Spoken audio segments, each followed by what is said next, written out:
बड़ा कठिन होता है इतने अच्छे परफॉर्मेंस के बाद कुछ बोलना। 2-3 मिनट में अपनी बात खत्म करूंगा। एक तो ये कि मेरे नाम के साथ जो पंडित लगा है वो पंडित इसलिए लगा है कि मैं ब्राह्मण कुल में पैदा हुआ हूँ, तो पंडितों के घर पैदा हुआ हूँ, इसलिए ये पंडित लगा है। तो आप किसी कंफ्यूजन में मत जाइएगा ये पंडित नाम के कारण।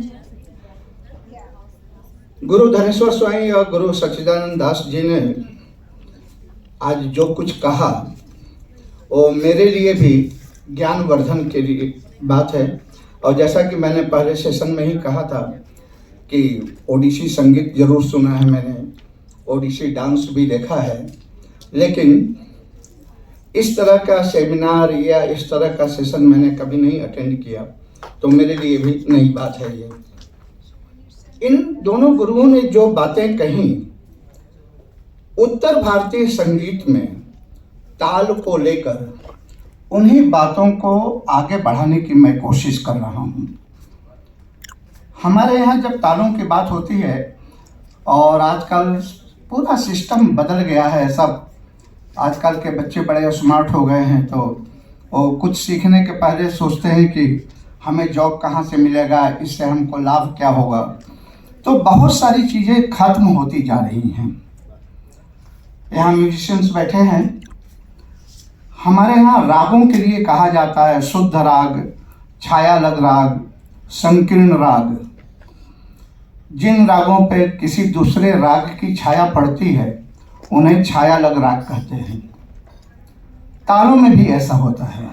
आज इसकी चर्चा नहीं होती है। मैं आपका ध्यान इस ओर खींचना चाहता हूँ। त्रिपुट ताल की बात हो रही थी, उसके समकक्ष हमारे उत्तर भारत में रूपक ताल है। 3-2-2 का विभाग, ती तीना धीना धीना, ती तीना धीना धीना, शुद्ध ताल है ये। लेकिन इस ताल से प्रेरित एक और ताल है जो फोक का है, उसको पश्तो कहते हैं। तीन तक धीन धागे, तीन तक धीन धागे, तीन तक धीन धागे। तो रूपक शुद्ध ताल हुआ और पश्तो उसका छायालग ताल हो गया। एक हमारे यहाँ बहुत प्राचीन ताल है मत्त ताल। प्राचीन ग्रंथों में इसका नाम वर्धमानक ताल रखा गया है, क्योंकि इसके तालियों की संख्या बढ़ती जाती है। धीन धा, एक ताली खाली, 2 ताली खाली, 3 ताली खाली, धीन धा, धीन त्रिधीना तूना कत्ता त्रिधीना धी धीना, धीन धा, धीन त्रिधीना तूना कत्ता त्रिधीना धी धीना। अब ये मत्त ताल जो है इतना प्राचीन ताल है, लेकिन ये छायालग ताल है, ये शुद्ध ताल नहीं है। अगर ठेके के संदर्भ में कहें तो इसका शुद्ध ताल अगर हम कहेंगे तो 14 मात्रे का आड़ा चौताल है। धीन त्रिधीना तूना कत्ता त्रिधीना धी धीना, उसी में धीन धा 4 मात्रा पहले जोड़कर मत्त ताल का ठेका बना दिया गया। तो इस तरह के तालों को हम छायालग ताल कहते हैं। इस पर आज विचार नहीं हो रहा है। ध्रुपद गायन के लिए चौताल है धा धा दिनता किटदा दिनता चटकट गरी घन। इसका छायालग ताल क्या है? 10 मात्रे का सूल ताल। दिन त्रिधीना दागे तूना कत्ता, दिन त्रिधीन दिन दागे तूना कत्ता। और एक स्टेप नीचे आइए, 9 मात्रा बसंत ताल। दा दिन ता धेता ते ते कत गदी गन। आप देखिए कि 12 से 10 आए, 10 से 9 आए, 9 से 7 पर आते हैं। धा दिन ता ते ते कत गदी गन। ये सारे छायालग ताल होते जा रहे हैं। और हमारे संगीत में समान मात्रा की कई तालें प्रचलित हैं। जैसे कि आप लोगों ने कहा कि ताल का काम क्या है? संगीत को एक अनुशासन के बंधन में बांधना, एक दायरे में रखना। तो इसलिए ताल की मात्राएं निर्धारित हुई। लेकिन समान मात्रा की कई तालें क्यों बन गई? 12 मात्रे में चौताल भी बन गया, एक ताल भी बन गया। 10 मात्रे में झपताल भी बन गया, सुल्फाक्ता भी बन गया। 7 मात्रे में रूपक भी बन गया, तिवरा भी बन गया। क्यों?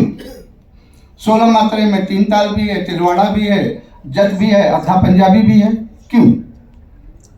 ताल का गतियों से संबंध है। कोई ताल किसी लय में बजती है तो कोई ताल किसी लय में बजता है। 3 ताल मध्य लय का ताल है, द्रुत लय का ताल है। लेकिन जब विलंबित में बजाना होगा तो तिलवाड़ा होगा, विलंबित में ही अगर ठुमरी गायन के साथ बजाना होगा तो जत होगा, अगर थोड़ी सी चंचल प्रकृति का गीत है तो आधा पंजाबी होगा। आधा पंजाबी 16 मात्रे का ताल होते हुए भी उसकी गति चूंकि तेज होती है तो 16 मात्रे 3 ताल के 8 मात्रे में कवर हो जाता है, इसलिए उसको आधा कहते हैं। आधे में वो कंप्लीट हो गया। इसी तरह रूपक, कई जगहों पर भेंडी बाजार घराने वगैरह में रूपक में बड़ा ख्याल गाते हैं, लेकिन वो अति विलंबित नहीं होता, वो विलंबित होता है। तो ती ती ना धी ना धी ना, ये रूपक का विलंबित रूप है, इससे नीचे रूपक नहीं जाएगा। ती ती ना धी ना, इससे ऊपर रूपक नहीं जाएगा। रूपक की एक सीमा है। लेकिन अगर अति द्रुत में कोई बंदिश गाना जाए तो उसके लिए तिब्रा है, नाम ही है तिब्रा। तेवरा लोग उसको बोलते हैं, कहीं तेवड़ा बोला जाता है, लेकिन उसका नाम है तिब्रा। तिब्र तेज, दारिंता चटकट गरिगन, दारिंता चटकट गरिगन, उसकी यही लय है। 14 मात्रा में धमाल, धमाल गायन के लिए, झूमरा विलंबित अति विलंबित गाने के लिए, आड़ा चौताल मध्य लय के गायन के लिए, दीपचंदी ठुमरी हो, होली हो, चैती गायन के लिए। तो तालों का लय के साथ भी बहुत गहरा संबंध रहा है। आज दुख की बात है कि ताल खोते जा रहे हैं। हमारे समाज में आज केवल मात्राएं बज रही हैं कि कितने मात्रा में बजाएंगे। इंस्ट्रूमेंटलिस्ट से पूछा जाता है तो कहता है कि 9 मात्रा, तो कुछ भी ठेका दिन दिलकट धी ना तू ना धागे ना धा तिलकट, ये धागे ना धा तिलकट, धी ना धीना धीन तक धीन तक, ये 3 मात्रा ऐसा ले लिया कि कहीं भी लगा दीजिए। 11 मात्रा है दिन दिलकट धी ना तू ना कत्ता धी ना, ये 3 मात्रा कहीं भी जोड़कर कहीं भी लगाया जा सकता है। आजकल अर्धमात्रिक ताल भी बहुत प्रचलित हैं, 7.5, 8.5, 9.5, पौने 10, इस तरह की। अच्छी बात है, कलाकार क्रिएटिव होता है, क्रिएशन करना चाहिए, लेकिन हमारे शास्त्रों में मात्रा को पूर्ण माना गया है और उसको काटने पर रोक लगाया गया है। एक मात्रा संपूर्ण इकाई है, उसको खंडित हम नहीं कर सकते, ऐसा शास्त्रों ने कहा है। ताल रचना के विषय में भी अगर हम बात करें तो शास्त्रों में कहा गया है एक विभाग में कम से कम 2 मात्राएं होनी चाहिए और अधिक से अधिक 5 मात्राएं। आज बहुत सारे ताल ऐसे बने हैं जिनमें 1-1 मात्राओं के विभाग हैं। इस बात पर भी ध्यान देने की जरूरत है। एक ताल की चर्चा की आपने, और लगभग सभी संगीत शैलियों में एक ताल नाम का एक ताल मिलता है। हमारे उत्तर भारत में 12 मात्राओं का है, उसमें 4 तालियां हैं। अब नाम है एक ताल और उसमें तालियां 4 पड़ती हैं। क्यों? आपने उसकी ओर संकेत किया। पहले एक ताल में सिर्फ 4 मात्राएं होती थी और एक ताली होती थी, लेकिन जब एक ताल में बड़ा ख्याल, विलंबित ख्याल गाने की शुरुआत हुई तो उन 4 मात्राओं को बढ़ाते बढ़ाते 12 मात्रा किया गया और उन 12 मात्राओं की पहचान के लिए उसमें अलग अलग ताली खालियों का निर्धारण किया गया।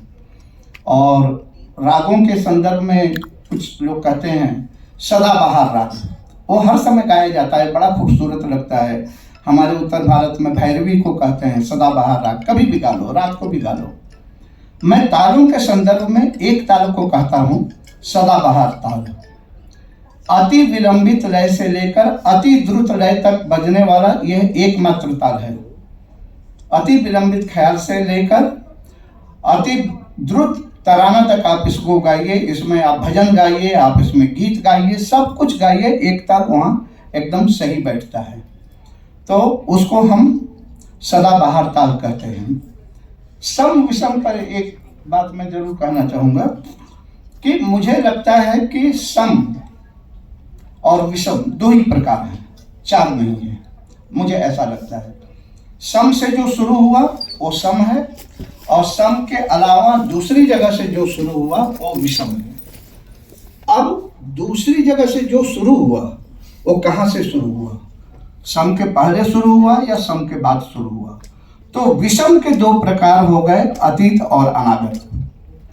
अगर सम के पहले शुरू हो गया, अनागत आया नहीं, अनागत आया नहीं है, तो वो अनागत हो गया। सम के बाद हुआ अतीत, बीत गया, तो वो अतीत हो गया।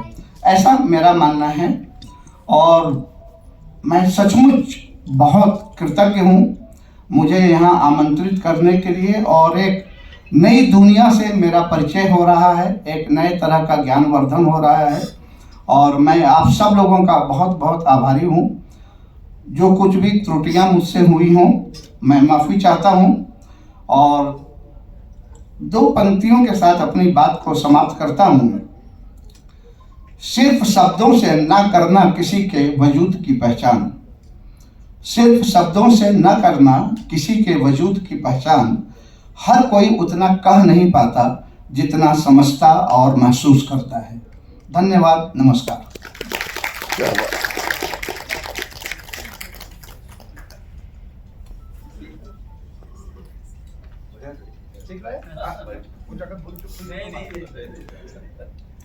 Indeed, we have no language to express our heartfelt gratitude to Pandit Vijay Shankar Mishra ji, who is a Hiranyagarbha in the domain of tabla recital, and a great musicologist of our time, a great critic par excellence. He has rightly assessed the use of percussion instrument in different classical music, and particularly the role of Mardal in enriching Odissi tradition, be it